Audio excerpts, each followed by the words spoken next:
ये जो भाव है, जो भक्ति है, ये निश्चित तौर पे बहुत सारे परिणामों को उत्पादन करती ही करती है। उससे आपको लाभ अतिशयता में प्राप्त होते ही होते हैं।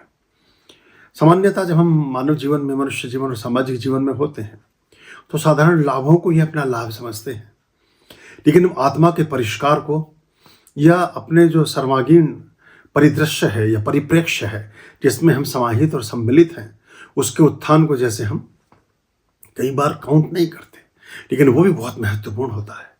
क्योंकि अगर ये परिष्कार या शुद्धि, ये बहुत सी चीज़ें अगर पहले भी होती होती तो इस जीवन में प्रत्यक्षता, जो जिनको हम समस्याएं समझते हैं, जिनको हम हर्डल्स मानते हैं, बाधाएं मानते हैं, जिन चीज़ों को लेकर के कभी कभी मन उचाट और बेचैन और परेशान रहता है, फिर शायद वो नहीं होती।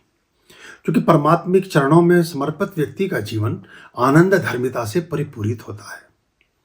वो येन केन प्रक्रियण किसी न किसी रूप में आनंद धर्मिता से जुड़ा रहेगा और स्वाभाविक रूप से स्वस्फूर्त ढंग से उसकी जीवन में वंचनाएं नहीं होंगी।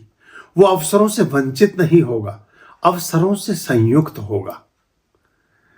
जैसे कि कोई प्रेम, जैसे कि कोई सम्मान, जैसे कि कोई समृद्धि, जैसे कि कोई लाभ, जैसे कि कोई भी ऐसी बात जिससे जीवन में हमें आनंद और सुख की अनुभूतियां होती हों, तो वो सभी मार्ग में खड़े होकर उस प्रभु प्रेमी की प्रतीक्षा करते हैं, उसका स्वागत करते हैं। तो आप जहाँ जाते हैं वहीं आपके आसपास सभी तरह की चीज़ें निर्मित और सृजित होने लगती हैं। इसके विपरीत जो वंचना से युक्त हैं, जो वंचित हैं परमात्मिक प्रसादों से, परमात्मिक कृपाओं से, वो जाएंगे भी तो चीज़ें उनके जीवन से दूर दूर भागेंगी।